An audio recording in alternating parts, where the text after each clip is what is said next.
I used to think my little house on Alder Street was the safest place in the world. It wasn't much, just a one-bedroom rental on a quiet block, but it felt secure. I worked late shifts, so most nights I'd come home, lock the doors, and just relax.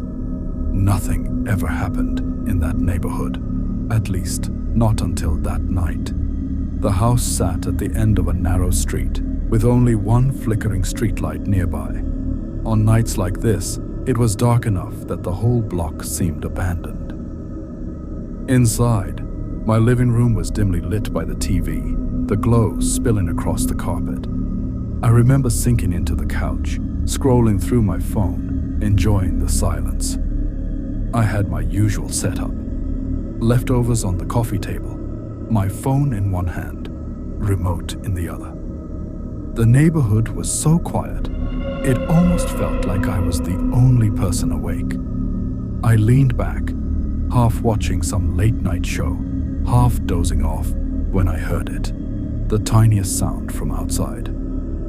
At first, I thought it was nothing, just the old pipes, or maybe the wind against the siding, but it came again, a faint crunch, like footsteps on gravel. My driveway was covered in loose stone, and I knew that sound. I muted the TV, sitting perfectly still. For a moment, the only thing I could hear was my own heartbeat. I held my breath, straining my ears. Then it came again. Crunch, crunch. Slow, measured, like someone was walking across the driveway, stopping every few steps. My skin prickled. I reached for the remote and killed the TV completely.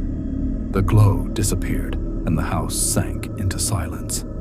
I told myself it had to be nothing. Maybe a cat, maybe the wind scattering loose stone. But the longer I sat there, the more wrong it felt. The silence wasn't peaceful anymore. It was sharp, hollow, like the night itself was listening to me. I swallowed hard and finally stood up, padding toward the nearest window. I tugged the curtain just enough to peek outside. The street was deserted, no cars passing, no neighbors awake. Still, I went room to room, checking every lock, pressing my hand against each window frame, testing the deadbolt. Everything was secure. That should have comforted me, but it didn't. As I turned back toward the living room, I caught something in the corner of my eye. The curtain by the front window moved. Just slightly, like the fabric had been brushed from the outside. My chest tightened. There was no wind tonight, not a whisper of it. Suddenly, the neighbor's dog erupted, wild barking that cut through the night like an alarm. It barked and barked, frantic, like it had spotted something it wasn't supposed to. Then, just as quickly, the barking stopped. Dead silence again. I stood there, frozen in the hallway, every nerve in my body screaming at me to move, to do something. But the silence pressed back in. It was heavier now, thicker, almost suffocating. My house felt smaller, the walls felt closer. I clutched my phone so tight my hand started to ache. Out of nowhere, my phone buzzed in my hand. The vibration startled me so badly I almost dropped it. Unknown caller. At midnight. I declined it instantly, staring at the screen as if it might explain itself. The vibration echoed in my ears, too loud for such a quiet house. The call ended, but the feeling didn't. I couldn't shake the sense that I wasn't alone, that something out there knew exactly where I was standing. My eyes darted to the windows, half expecting to see a face staring back. My stomach twisted when I realized I'd drawn no blinds earlier. That's when the motion light on the side of the house clicked on. A harsh white glare flooded the driveway. My heart leapt into my throat. Something had triggered it. I crept to the nearest window and lifted the curtain just an inch. The gravel was empty. The sidewalk too, but I swear. I caught the edge of movement just as the light turned off again. A shoulder, a hand, gone before my eyes could adjust. I dropped the curtain, stumbling back, whispering to myself, "There's no one there! There's no one there!" Then came the sound that made my blood run cold. Knock, knock, knock, slow, deliberate, on the back door. My knees nearly buckled. Nobody ever used that door. I stood frozen in the middle of my living room, staring at the hallway that led to the kitchen, where the door waited. I couldn't move, my body wouldn't listen. The knocks came again, louder this time. Bang, bang, bang! My mouth went dry. Whoever it was, they weren't just testing. They wanted me to answer. They wanted me to know they were there. The third set of knocks shook the doorframe. I could see it from where I stood, the wood vibrating in rhythm with each blow. I forced myself to take a step back, clutching the phone like a lifeline. My throat burned with the need to scream, but no sound came out. The knocks stopped. But then the doorknob began to rattle. A slow, deliberate twist, like someone testing it. My stomach dropped. I had locked it earlier. I knew I had. But hearing that soft scrape of metal grinding against the lock made my whole body shake. With trembling hands, I dialed my best friend. The moment they picked up, I whispered, "Someone's at my door." My voice was shaken so badly it barely sounded like me. On the other end, they told me to stay calm, stay quiet. Easy for them to say. They weren't here. And then, like it had never happened, everything stopped. No rattling, no footsteps, no sound at all. My friend kept talking, but I barely heard them. I crept back toward the kitchen door. When I pressed my ear against it, there was nothing but silence on the other side. I forced myself back to the living room and pulled the curtain just enough to peek outside. That's when I saw it, tall and motionless, a shadow standing at the edge of the yard. I couldn't make out details, just a human shape, watching. I blinked, and the figure moved, darting so fast it disappeared behind the tree line. My breath caught in my throat. I wanted to believe I'd imagined it, but I couldn't. I knew what I saw. Someone was out there. Then came the unmistakable squeak of the back door. My heart nearly stopped. It wasn't just rattling this time. It was moving, like someone was leaning their whole weight against it, pressing, trying to force it open. I stumbled into the kitchen, yanked open a drawer, and grabbed the first thing I saw, a heavy kitchen knife. My hand shook so hard the blade clicked against the counter. I gripped it tight, telling myself over and over, "You're not defenseless. You're not defenseless." That's when I heard it, a sound that froze me to the spot. Not from outside, from inside. A long, slow creak of the wooden floorboards in the hallway. I panicked. I backed down the hallway, clutching the knife, until I slipped into the bedroom closet. I pulled the door almost shut, crouching low between coats and shoes, trying not to breathe. The air inside was hot and stifling, every heartbeat pounding in my ears. The footsteps grew louder, heavy, slow, each one deliberate, like whoever it was knew exactly where I was hiding. I pressed my back against the wall, shaking uncontrollably, the knife slick in my palm. Gah! Then I heard it. A low, raspy whisper just outside the closet door. "I know you're here." My blood turned to ice. He wasn't guessing. He wasn't searching. He knew. And then, my phone buzzed. The vibration roared inside the cramped closet, so loud it felt like thunder. My friend was calling back. I scrambled to silence it, but it was too late. The footsteps outside the door stopped. The silence was unbearable. Whoever was out there had heard it.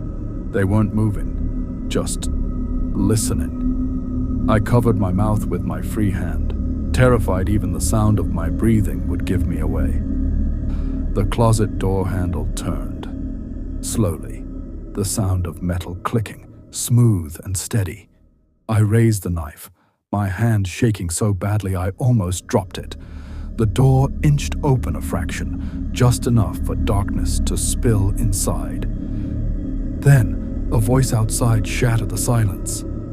"Hey, what the hell are you doing?"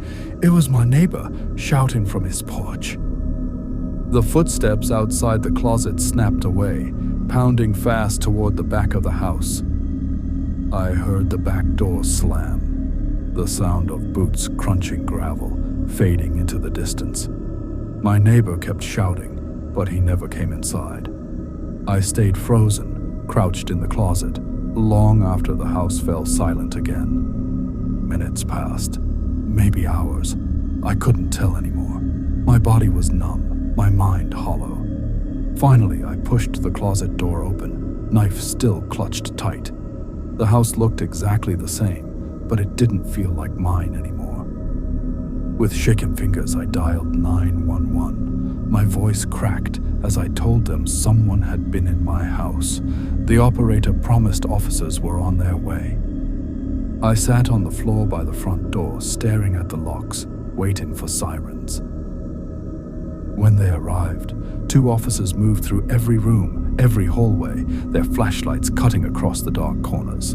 I followed close behind, knife still in my hand, until one of them gently took it from me. After a long search, they told me the house was clear. No signs of forced entry, no footprints inside, nothing.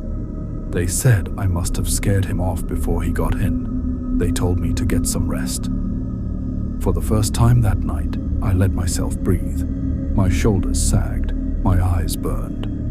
I thanked the officers, locked the door behind them, and leaned against it. The house was quiet again. Safe. Or so I thought. One of the officers returned a minute later. He'd noticed something outside. "Mum," he said, "you might want to see this." He led me to my bedroom window. Right there, smeared against the glass, was a greasy handprint. Gah! At first, I thought it was outside, but then I leaned closer. My stomach flipped. The print wasn't on the outside at all. It was on the inside.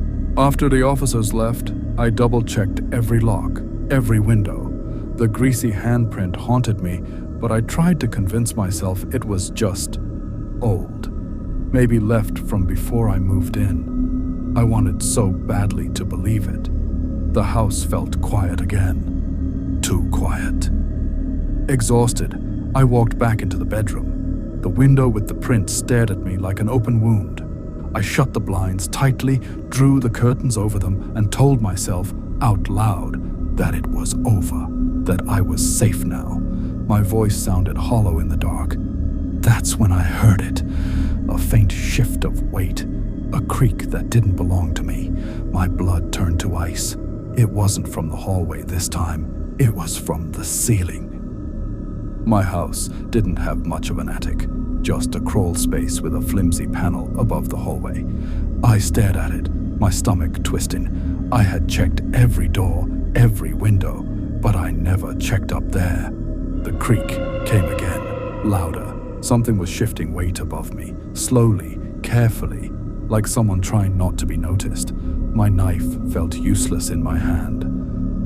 My hands shook as I dialed 911 again. I whispered, "He's still here. He's in the attic." The operator told me to stay on the line, stay calm. Help was on the way, but I didn't feel calm. I felt trapped. And then it happened. The attic panel shifted, just an inch. Dust rained down. My breath caught in my throat as 2 pale fingers curled over the edge. He was up there, watching me, waiting. I didn't wait. I bolted. Knife in one hand, phone in the other, I sprinted down the hallway toward the front door. Behind me, I heard the panel slide fully open and something heavy hit the floorboards. I yanked at the front door. It didn't move. My own locks, deadbolts I'd checked minutes ago, jammed tight. My fingers fumbled, slipping on the metal. Behind me, footsteps pounded closer. At the last second, The lock gave. I threw the door open and stumbled onto the porch, screaming into the night.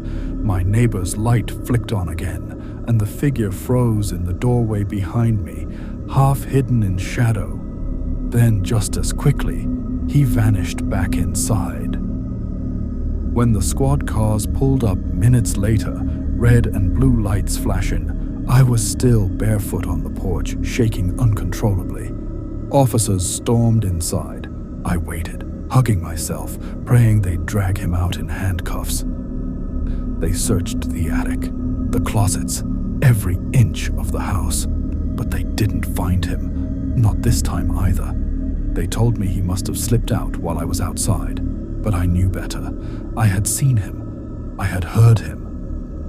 One officer knelt by the attic hatch, shining his light inside. He glanced back at me, his voice low. "Ma'am, do you know how long this blanket has been up here?" I froze. I didn't own a blanket like that. He hadn't just broken in tonight. He had been living above me for days, maybe weeks, listening, waiting, and I would never know how many nights I had slept beneath him.